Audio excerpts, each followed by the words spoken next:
প্রকৃতপক্ষে দীক্ষা বা গুরুচরণ আশ্রয় বা সাধুর চরণ আশ্রয় মানে আসক্তি থেকে নিজেকে দূরে রাখা, নয়তো নাটক, পুরোটাই নাটক যদি আসক্তি না ছাড়া দেয় জড় সংসারে।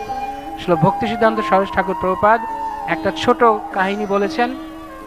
আসক্তিরূপ নোঙর আপনারা জানেন, তারপরে শেষ বেলায় এসে বলছি। রাজা তার ছেলেকে নিয়ে যাচ্ছে পরের দিন বিয়ে, সারা রাত নৌকা চালানো হয়েছে। তারপরে সকালবেলা উঠে দেখছে নৌকা যেখানে ছিল ওখানেই আছে। রাজা এসে বলছে, কিরে কি হলো? বলছে, মহারাজ আমি তো অনেক কষ্ট করলাম, অনেক নৌকা পাইলাম, নৌকা এইখানে কেন? তাকিয়ে দেখছে নোঙর তোলেনি। তো ভক্তি সিদ্ধান্ত সরোজ ঠাকুর প্রভুপাদ বলছে, যতই হরি ভজন করো, যতই ভগবানের ফুল তুলসী চড়াও, আর যতই তুমি তোমার জপ করো আর যা কিছু করো, যদি আসক্তি না ছাড়াতে পারো জড় সংসার থেকে, তাহলে তোমার নোঙর এখানেই থাকবে, আসক্তি নোঙর, আর তুমি এইখানেই থাকবে। এই ভব সংসার থেকে আর মুক্তি হবে না।